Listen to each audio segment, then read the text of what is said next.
Let Jenn speak. Oh, okay. okay. I'm sorry. All right. Now let's hear the real side of the story. Listen, and for me, always with the team, right? There's usually like 2 or 3 rounds of interviews, and then I get the final interview. And everyone said, "Oh yeah, you got to meet this guy. You know, he's young, he's hungry." Welcome to Growth Untold, the podcast, where we dive into thoughtful conversations and insightful discussions with world-class people, all with the aim of inspiring, educating, and empowering our listeners. We are thrilled to have you here with us on this exciting journey to explore the diverse stories and the ideas that have the power to shape the world for the better. Welcome to Growth Untold, the podcast.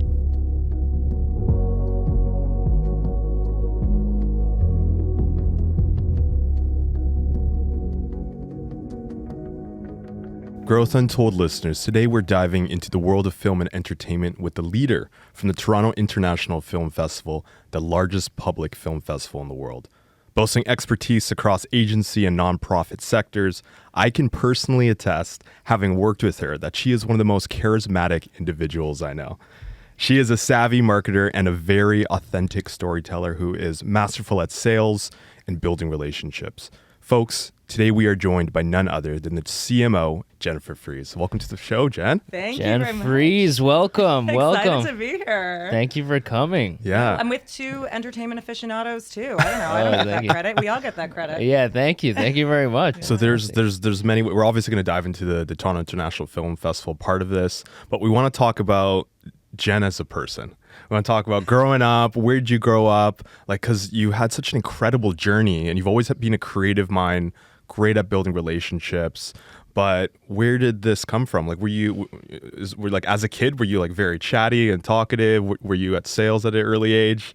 Actually, it's the funniest question because my dad actually told me a story not too long ago that when I was visiting him in Germany, so my parents actually, my mom and I were here in Canada since I was about the age of 5, and my father actually was in Germany. And so I'd go back and visit him, and he said that once he was hosting a party, and I actually came in to the party, and people said, "Oh, so, what are your hobbies?" in German. And I responded, talking.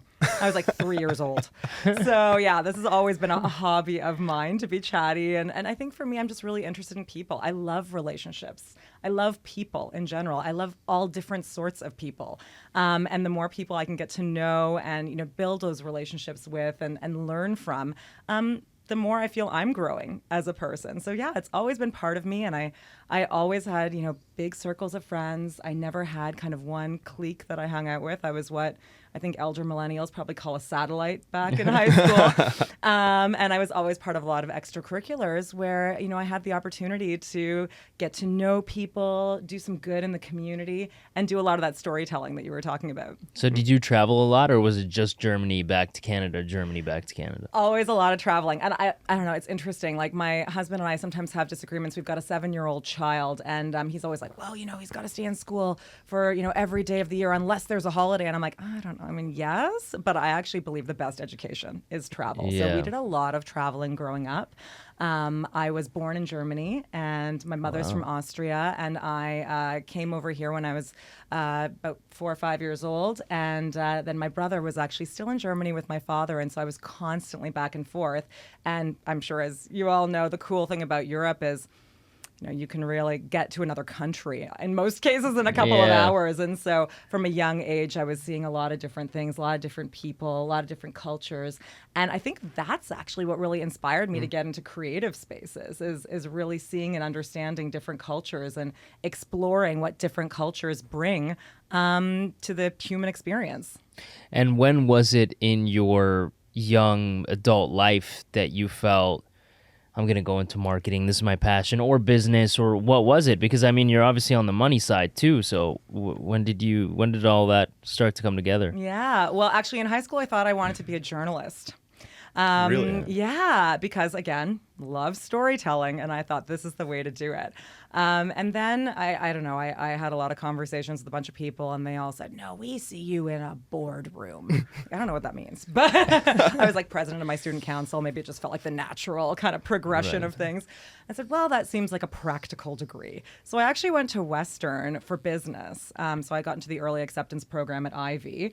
But I was really, really lucky because I was able to do something that I don't even know if they have anymore, called the Faculty Scholar Program.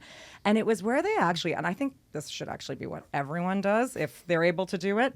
It was where you were able to actually take courses from any faculty of your choosing. So for the first 2 years of university, I was in every faculty. Wow. Which, of course, for someone like me who's a relationship builder and an explorer by nature. You were in heaven. Like, what a dream. Totally distracting, I will say. But it was amazing. And it's what made me realize, actually, as I was going through all those courses, that it's the culture side of things, the art side of things that really kind of feeds my soul. And so I ended up changing out of the Ivy program. And again, like, shout out, all my best friends went to Ivy. Ivy's an amazing school. But what I ended up doing was doing a comparative literature and culture degree with a minor in commerce. And I started to think about, how do I merge those two loves? And I would say, from a kind of business side of things, I think I'm always inspired by people who can do business in a way that, feels socially impactful, feels like it's really connecting to people on a different level than, just buying and selling. And I thought those two degrees would help me get there. And I think it did. Yeah. And it did. And so walk us through that evolution of merging those two passions together and then making your way to the agency nonprofit realm, where that was like really the first spot where you started honing in and developing your craft, right? Yeah, well, actually, it was interesting. I was doing some fundraising on campus at Western. Really? Yeah. So when I was 19, my mom actually, she had breast cancer when I was in high school, and it was a really, traumatizing experience for all of us. And that's when I really realized I love fundraising. I mean, you were asking me about the money side. I realized I was pretty good at fundraising. And it made me happy. It made me feel like I was using my skills for good. And so I ended up doing a lot of fundraising in university through my extracurriculars. Did a really, really fun campaign with some friends of mine that ended up raising. We sold T-shirts on campus. Ended up raising like $25,000 for charity in like 3 days. Hey, not selling shabby. T-shirts. Yeah. And then we ended up donating to an amazing charity that still exists today called Rethink Breast Cancer Canada. And it was the best because the executive director of that organization, who I'm still in touch with, I was 19 years old. She personally gave me a call, and also the wonderful event manager at the time there. They gave me a call and they said, listen, we would love for you to come out this summer and become an intern at Rethink. Wow. And I was like, yes, what a dream. And they always ran the coolest events in the city. They were like just really awesome. It's a charity that focuses on young women's breast cancer issues. Yeah. And then actually the beauty of that is that my mom and I became ambassadors for them, for their Breast Friends campaign that was about women who were supporting each other through breast cancer. And so that was the moment. That was the moment for me. I'm like, I know this path. And then I ended up going into the agency world and working on a number of amazing corporate campaigns, some of which actually did have charitable elements to them. And that led me to focus all of my work on charitable activity. And I became a philanthropic consultant after that. Wow. So it kind of, it's what you've been doing since you've been 19, really? Yeah. I mean, I'm going to say my first fundraising ventures were like when I was 7 or 8. Like that's when it all started for me. And I think I was really like my parents, my mother, my grandparents, I grew up with my grandparents as well. They really, bred it into me that people who have strong voices and have the ability to do storytelling and bring people together, we have a responsibility. We have a responsibility to give back, to bring communities together, to facilitate conversation, and to put light on things that need that light shed on them. And so, it's been a part of me my whole life. I know that's crazy that you're making me think about, we often look at companies of what are their ESG and social impact efforts, purpose, people. profit, but it seems like you had that when you were 19 years old, like you figured it out, which is crazy. Like, cause you kind of, in a way, stumbled upon this that has propelled you in your career, like in what you're doing in the day to day. So then so walk us through when you got that internship opportunity, you're like, all right, I'm ready to run with this. Like were you fundraising too at a certain point? And did that lead you to staying there for a while? Like, and then you moved over to TIFF, right? Yeah. Well, I had a couple of jumps throughout that time. So yes, I was there fundraising with them, and oh my gosh, they gave me such amazing opportunities at that first job. I was supporting them with the Fashion Targets breast cancer campaign, which again, elder millennials, you will remember that. It was like the hot campaign in the late 90s through the aughts. We were in partnership with a couple of different amazing brands over that time. We also ran a number of huge fundraising galas that again just destigmatized the whole breast cancer experience for women of all ages. And then I went into the agency world, really fantastic. Like I mentioned, worked for a number of major brands. And that's when it really started to dawn on me that the best companies actually didn't have ESG pillars. It was just part of who they were. It was part of what they were doing, top to bottom. And I mean, I can't believe, we're talking about like 20 years ago now. I know you can't believe it. But 20 years ago. So at the time, it was kind of like an innovative thought that actually whole businesses could be based around social change that weren't like crunchy granola, you know? Yeah. And so I think that's really where I started to realize like I wanted to be involved in that on a day-to-day basis. And then I went into philanthropic consulting with the most amazing woman, one of my great mentors, Maria Antonakis, incredible fundraiser. She actually now runs a pharmaceutical company that is and diabetes research lab, which just she's an amazing innovator as well. So I joined forces with her. We did amazing fundraising work for a huge array of different organizations. And then a very dear friend of mine who was at TIFF gave me a call and said, we need someone like you. We need someone who gets the corporate, gets the commercial, gets the marketing, but also gets the nonprofit of it all and really has that arts background and that sensitivity to the arts and what the arts can do. And had 2 interviews in the third to last week of August and started 2 days before the 2011 festival. Wow. Throwing right into the thick of it, eh? Oh, yeah. Handed a couple of major partners, handed a big portfolio. Baptism through fire. It was pretty good. I had an amazing leader there as well who really believed in me and just said, go for it. You got this. Wow. You know, just go for it.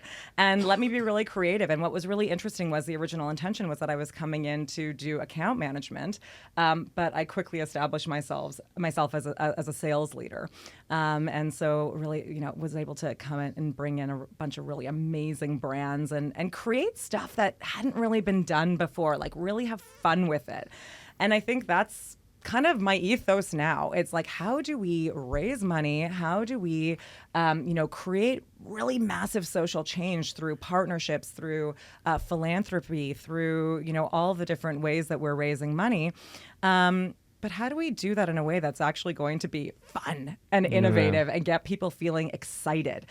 Because I think people have missed that over the last couple of years. And you've been there for about, 12, 13 seasons now, essentially? Well, I was gone for the last 3. Okay. So I actually was at TIFF for 9 years, did 10 festivals in that time frame. So I had a lot of amazing experiences. My last festival was actually the Hybrid Festival, the first hybrid festival in 2020, which was absolutely, a ride to get to. Yeah. But during that time, I was actually recruited to go into economic development. Okay. And so I left TIFF and started working on what was the pandemic recovery going to look like for the Toronto region and for a huge array of businesses and cultural organizations in this region? How are we going to get through this? And what was it going to look like once we got to the other side of it? And so I was incredibly lucky to work in that space as well. And again, my role was to bring people together, listen to people, understand what businesses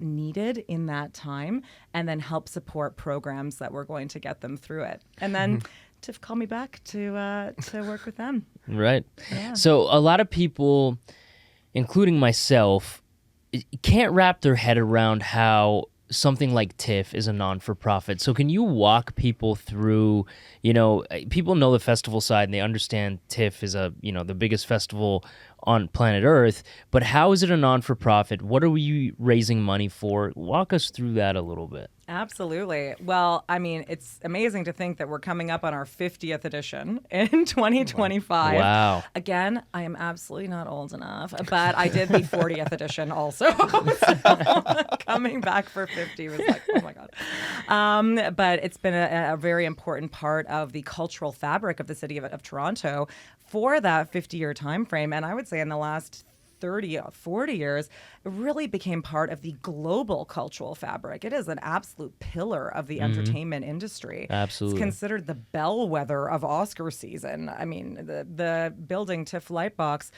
was named the Vatican of cinema when it first opened. I mean, it's a big deal. This is a huge, huge cultural value proposition for the city, for our country, and the backbone of an entire industry having now been established in our country. Right. So it's a really, for that reason alone, it's a critical economic and cultural contributor.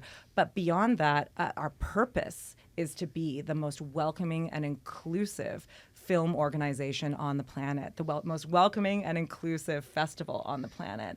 And actually, we're known globally, and I've consulted for a number of the major global festivals. We are known globally as the friendly festival. Right. And I just believe that TIFF is like a microcosm of all the best things that the city of Toronto represents. And so what we do is we look to ensure that we are being very inclusive, both in our programming as well as creating talent labs and different opportunities for diverse voices, for equity-seeking voices. Before Me Too even happened, a fundraising campaign was started by some incredible women leaders at TIFF called Share Her Journey that was all about pushing for more equity from a gender perspective in the film industry. So again, always looking to be trailblazers on that front. And so all of the funds that we raise are going back towards that social impact that we're so dedicated to making through the power of film. Yeah. What does and just to take a step back a bit, what makes a filmmaker want to choose TIFF? Because when we did some research in 2022, Steven Spielberg could have had his pick of the litter, but he said, and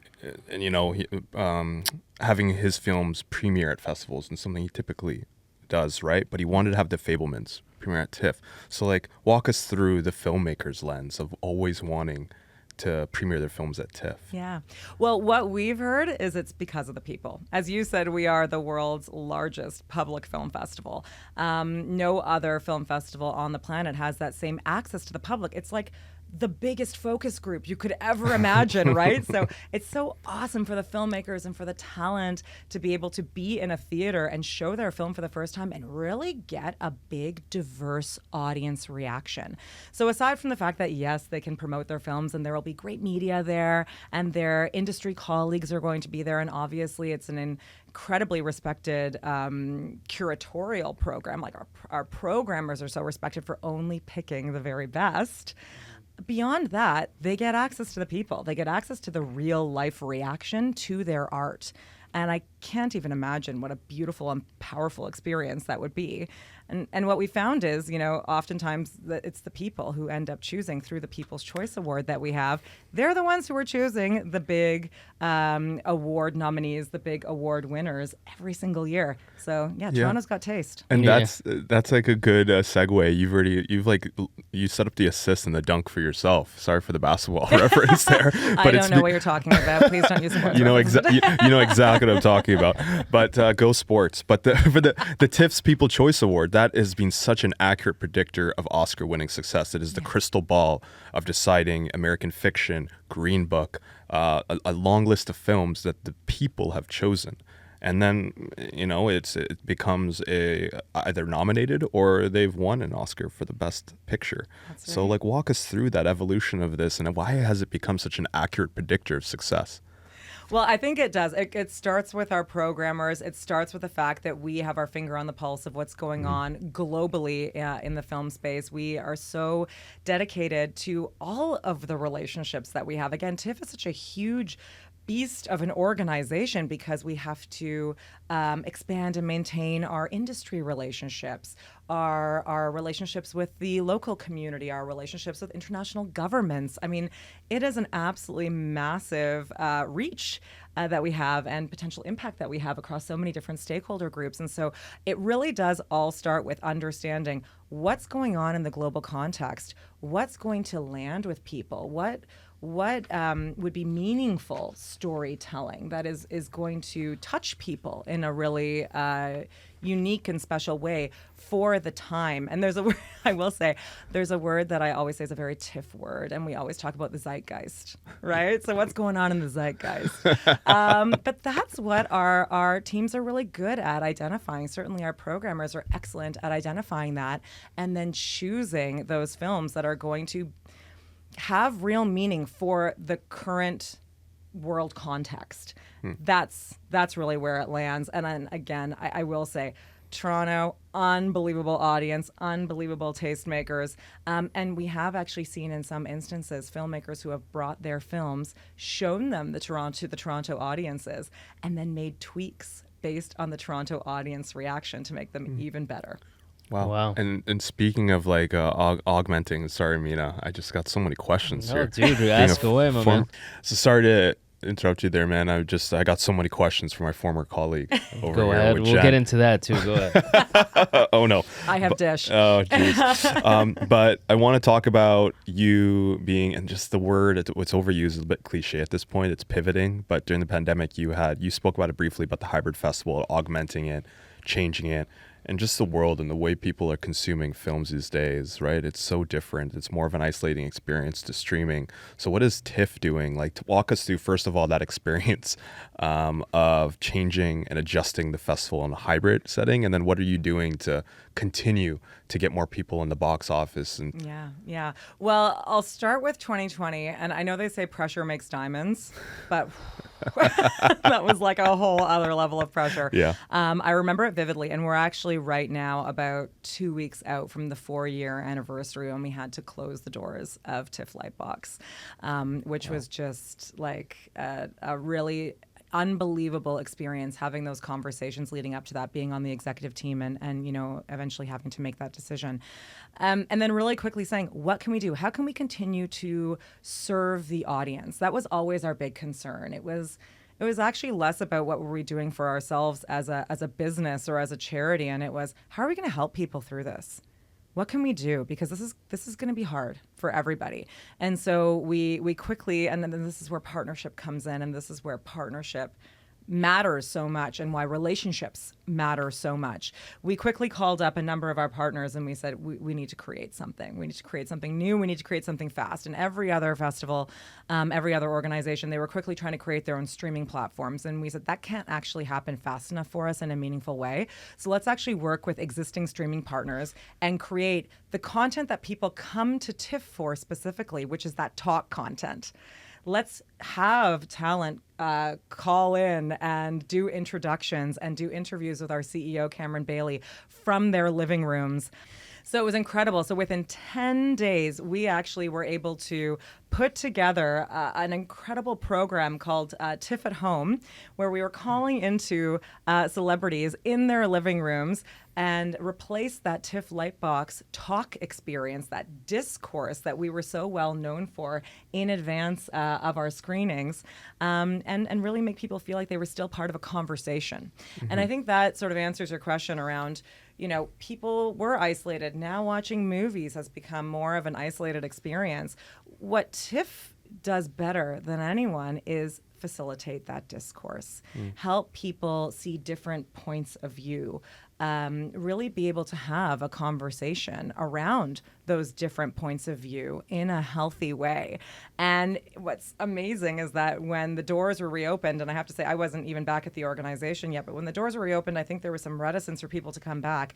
In the last 6 months, we have seen our audience traffic grow immensely back and actually up above 2019 levels at TIFF Lightbox. And the coolest part for me is the audience has totally changed. So the people who are coming in now, huge influx of Gen Zs, huge influx of newcomer Canadians, and it's because we are creating these incredible dialogues, these moments for community to come together and share and experience something that you simply can't do when you're watching a movie at home and doing the kind of social media version of it. So it's a really beautiful experience to see that come to life and grow beyond where we even were pre-pandemic. A lot of people who go to TIFF and go to these massive festivals, they feel like, what's the point of going to the festival? I'll just wait until the movies go out in theaters.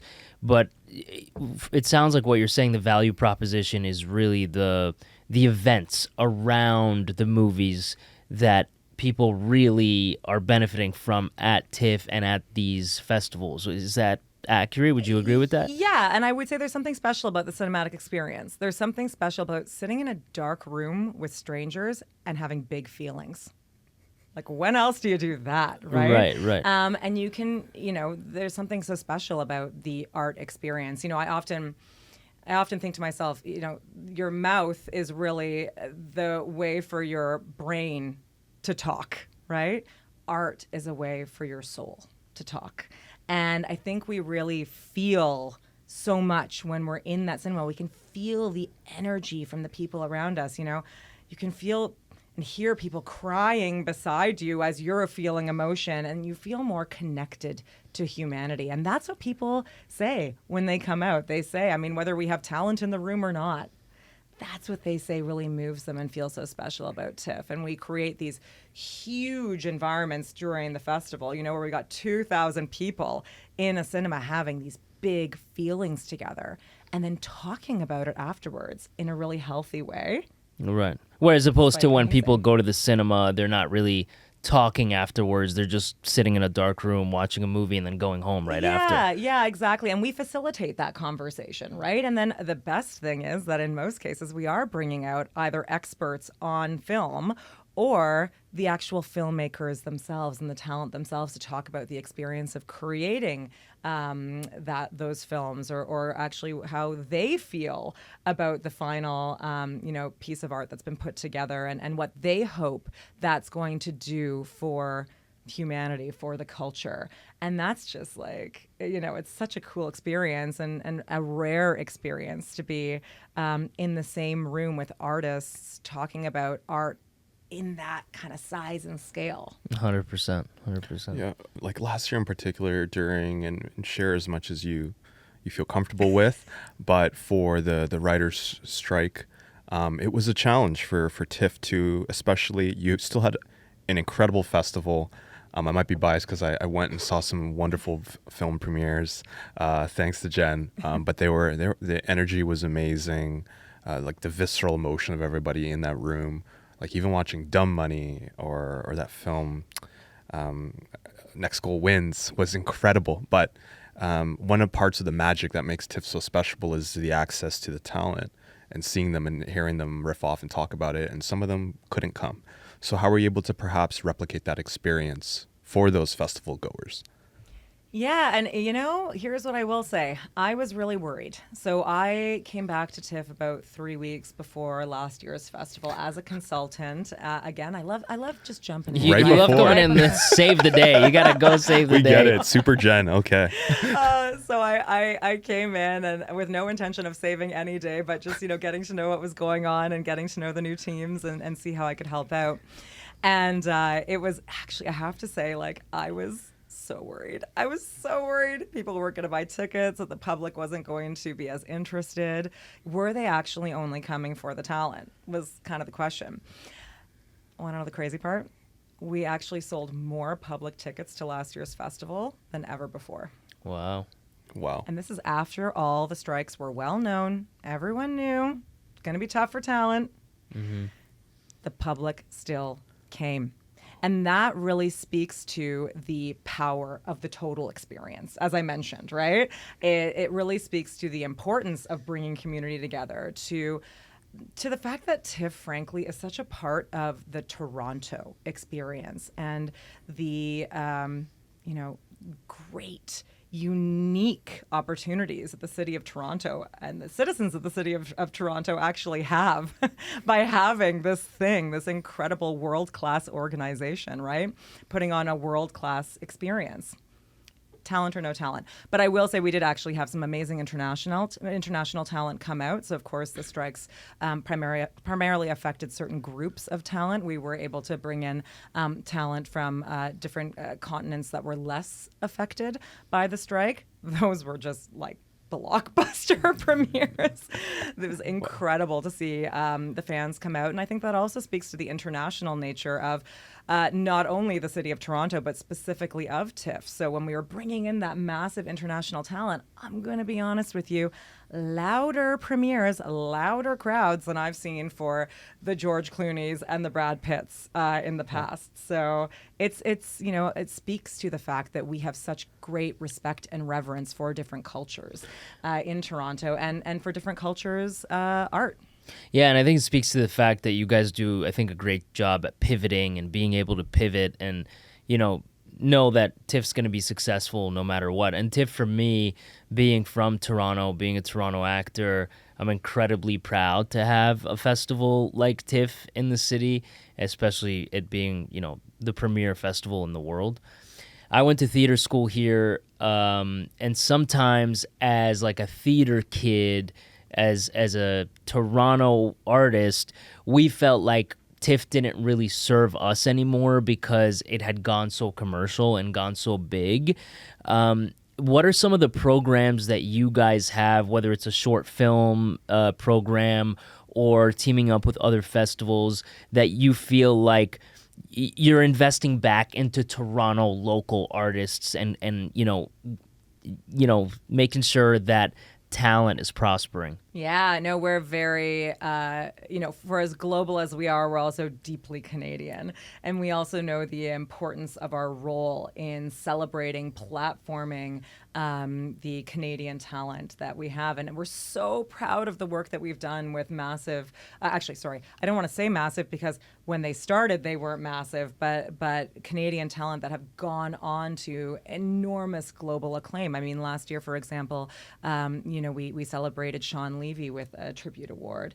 We've got, Adam McGoyan is a great friend of the festival. I've recently done a lot of work with him. So we're so proud of so many stories like that, where we've had so many amazing Toronto-based or Canadian talents who have gone on to go through our talent lab programs, be showcased through our different programs that we have year-round at TIFF Lightbox.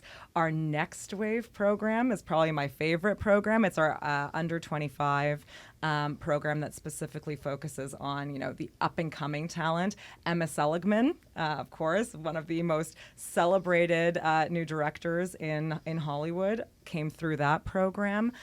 So amazing talent, and we're really proud to have been part of their journey and continue to really celebrate them as they go on to that international acclaim. One thing I will say is that I think is really important for Canadian talent to consider is coming out to the festival. There's actually a lot that is very accessible at the festival, and it's amazing how you'll bump into people and you can go to events and you can go to some of the free programs that we offer, and it's an amazing opportunity to network. Of course, as you might imagine, with my role, I really believe in the power of networking. I think networking is a scary bad word for a lot of people, but it's actually just going out and meeting people who think like you, who probably have had really similar journeys to you, and get to know them. And again, for Canadians, how lucky, especially people in the Toronto region, you've got this thing in your backyard where you have access to network with unbelievable talent in all different areas of the media industry. So just getting out there, getting to know people, starting to build that network, that's really how you start to build out your opportunities. I think that, those are, especially the organization at TIFF, you want to maintain the artistic integrity and creative endeavors of the individuals that put so much work into it. At the same time, you're trying to commercialize the business and drive revenue. So I think, from my perspective, the internal battle is sometimes harder than the external battle of getting new biz. What do you do to draw the line in the sand for yourself? as the person who oversees both of ensuring commercial success and the marketing strategy are aligned with the North Star? Sure. Listen, I think the whole art and commerce have to be in tension conversation. We got to put that to bed because it's something that, I was probably the first person to start that conversation years ago. And now I think we all realize that there is no business that can survive without a soul, without some level of social impact interest, without thinking about their customers as more than customers, their audiences as more than customers, right? And so that's, I think about it less now than I used to because I just believe that what we need to create tells those really meaningful, authentic stories. We are able to sell tickets and also do it in a way that's educational and inspiring and exciting. We're able to sell merchandise in our shop and do it in a way that feels accessible and easy and fun, and people can feel proud to be a part of a community, a brand community like what TIFF actually has, that is so well recognized locally and globally, and that the entire Canadian community, certainly the Toronto community, should feel really, really proud of. I think we can do that in a way that feels celebratory and fun and exciting, but also gets the job done, right? Mm-hmm. Yeah, no, that's a good point. And you raising a good point about making it more inclusive and welcoming. You said that before. That's what TIFF is all about. And I think that, one thing I would love to ask for your opinion on is what are some of the other steps that you're doing to make TIFF, again, a massive festival, just more accessible to cinephiles, casual film lovers, newcomers in Canada? Are there any new programs that you're doing or any existing programs that you're super proud about that you're doing to drive more access to TIFF? Well, I think the one that we're really excited about right now, because it also has just had unbelievable pickup, is our free under 25 membership. Oh, so cool. if you're under 25, you can have a free membership Wow. to TIFF year round, which is amazing. And that actually gives you free access to our Cinematheque programming, which is incredibly well programmed, sort of more historic content. But I mean, sometimes it's a film that came out even 2 years ago that just, we've got a relevant conversation to have around it. And that Cinematheque programming is so amazing because it, again, is all about facilitating discourse around points of view, around sharing cultures, around sharing what that film meant in the context of humanity, history, art, right? It's a really amazing program, and you get that for free if you're under 25, which is amazing. We also are really thoughtful about the major newcomer communities that are coming into this region, particularly on a year-round basis, and programming not only to their tastes, but to help them see that when they think of Canada, it's not, just hockey and maple syrup and, those traditional ideas of what Canada is. Canada is them. And the great Canadian cultural institutions respect that. So we respect South Asian film as much as we respect Canadian born and bred film as, part of the Canadian culture. And that's something that we're really, really proud of, and we're looking to, continue forging forward and making part of the dialogue of the next 50 years of TIFF. How can we be representative of the future of Canada, the future of the media landscape, and, the future of what it means to be truly welcoming and inclusive? That's so smart. I love the under 25 free membership idea. That's like from a strategic standpoint to drum up more interest with newcomers and young audiences, but also engaging with this incredible program that you already have. I'm going to keep that in mind for future things moving forward. And how cool, I will say also that, when we launched that membership, now imagine you become part of the under 25 membership and you're immediately part of a community of over 8,000 people who have similar interests to you, who want to share perspectives, who want to have that global conversation. I mean, knowing that you've got this built-in dynamic community of people in your cohort, it's like a no-brainer. All right, I'd be remiss if we didn't talk about how you two know each other. Jenn, running out of time. You hired Alex, so tell me a little bit about that. How did that go? What did you see in him that made you want to hire him. But seriously, how long ago was this, and how did you come to TIFF? And Whose perspective do we want to share? Both. Whoever wants to start. I'm just here for the journey. I'll be honest. I actually don't remember how long ago that was because time is a flat circle. I was going through. So I was at the time at another agency called MKTG, but I wanted to do more sales. I wanted an organization to take a chance on me. And I had like a knack for, like, I love networking, building relationships. And I think Jenn knew that from the get-go when I first met with her. Like for the listeners here, when I was trying to break into the sports entertainment industry, I got advice from somebody at an agency. He's like, Alex, you want to break into the sports and entertainment industry? What I want you to do is make an Excel spreadsheet and meet 500 people. I was like, oh, what an esoteric number. Okay. So I went home, I got an Excel spreadsheet, I color coordinated, I wrote down like every person's name. But what gave me life was meeting new people. Like, I love this shit. I love even podcasting. And that's what, it scratches that itch for me. But the whole networking thing, meeting new people, and then reverse engineering it to where I wanted to go. And I wanted to work in sports. So I like color coordinated it warm. Person's not responding to my emails. Maybe I'll send him a 9th email later on. And I just kept going. And this is a natural evolution of Alex Mariu and how I got my first job. But I knew that I needed to work on critical thinking, analytical skills, because I lacked that. So I worked with Matthew Logue at MKTG, Matthew Clark, who are two of my mentors to this day. They hired me. They taught me the ins and outs of the industry. And then eventually I had a hunger to learn sales. So I was actively looking for opportunities. And Jenn and the team took a chance on me. I went to the first interview process.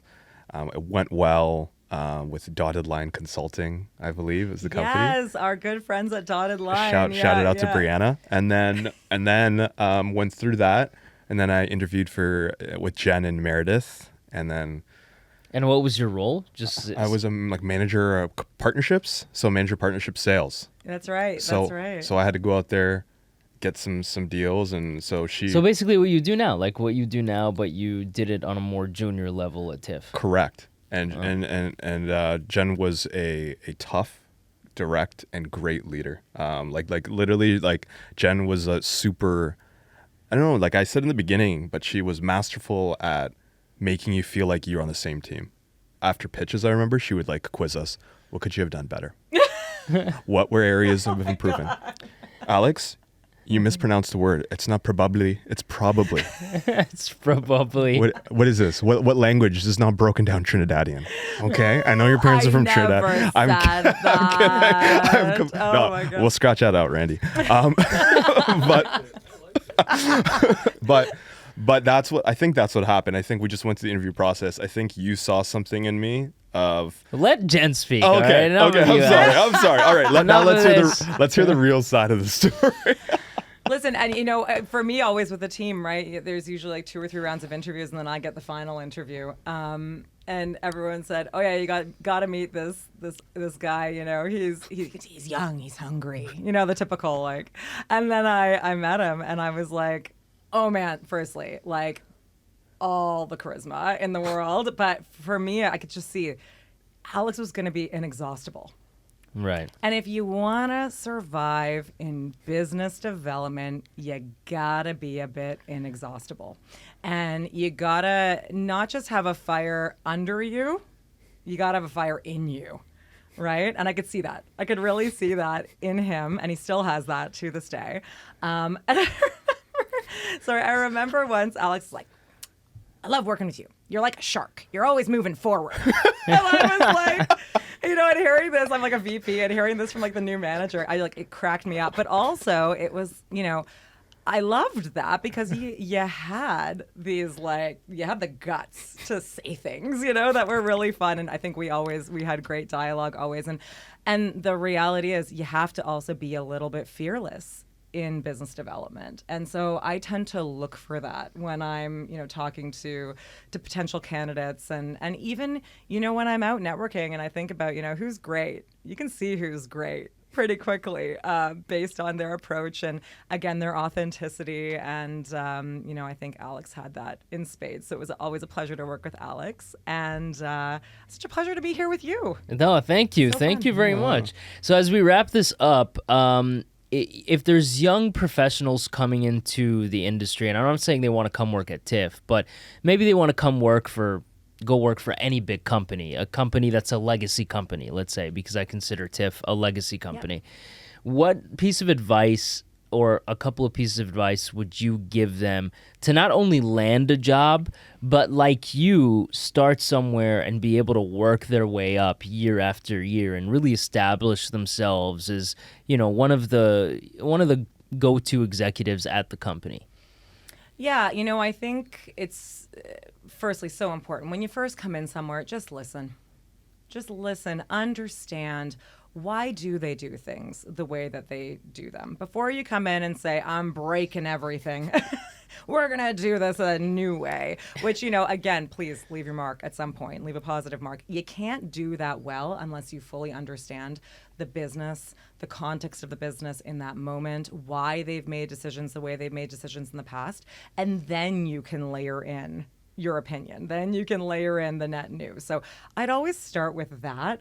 And then again, building relationships. Building relationships is the number one thing. So you need to really be seen as an internal partner as much as great external leader, right? So knowing your relationships, knowing how you can support each other. I really believe in that one team mentality, as Alex mentioned. I'm a huge believer that you're not in a department, you are in a company. You are in a whole organization. So thinking about yourself in that way and thinking about how you can build bridges, make those friendships, help the entire organization understand that you're all in this together.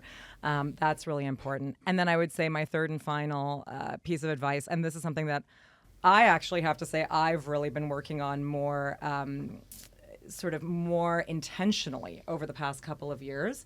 I started actually practicing Stoicism in the past couple of years, which I really have to say I believe in very strongly, certainly for anyone who wants to be a leader.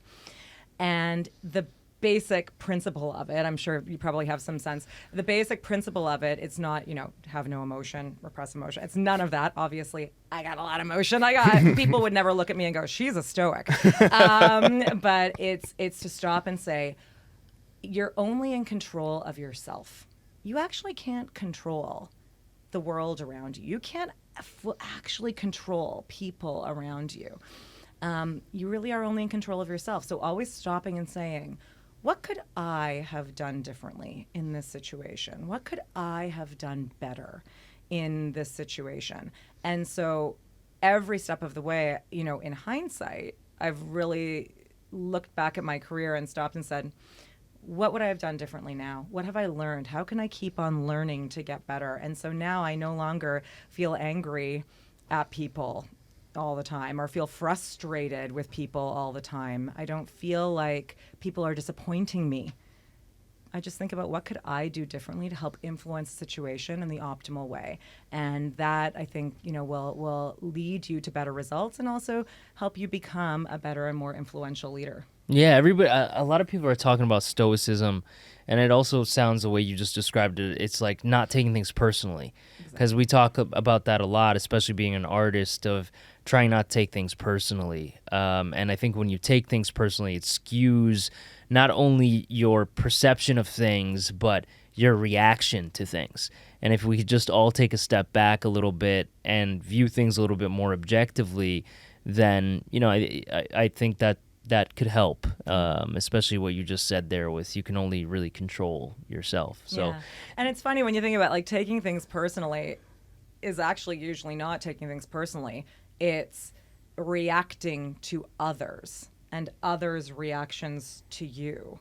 So actually, Right. Stoicism is about taking things personally, but in a true sense, it's actually stopping and saying, what do you want to lean into about yourself? How are you controlling? Right, literally. It's quite literally taking things personally. Exactly, Right, you're exactly, right. Yeah. exactly, which I think is actually a really healthy way to look at things, because I think we spend way too much time worrying about everyone else around us in a way that's actually counterproductive to a healthy way of living and also to healthy relationships. Yeah. Like I can either really get really mad at this, or I can just realize that it has nothing to do with me and my actions and move forward. Or maybe it does have a little something to do with you and your actions, and then you can decide, what are you going to do about it? Right. Are you going to actually adapt in order to make that person have a different opinion of you, or to try to influence their opinion of you, because you can't make them do anything, really?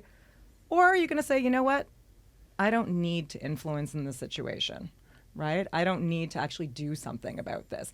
That's the other thing, and Alex will remember this from when we work together on a daily basis. I'm saying to people, is this the hill you're going to die on? Yeah.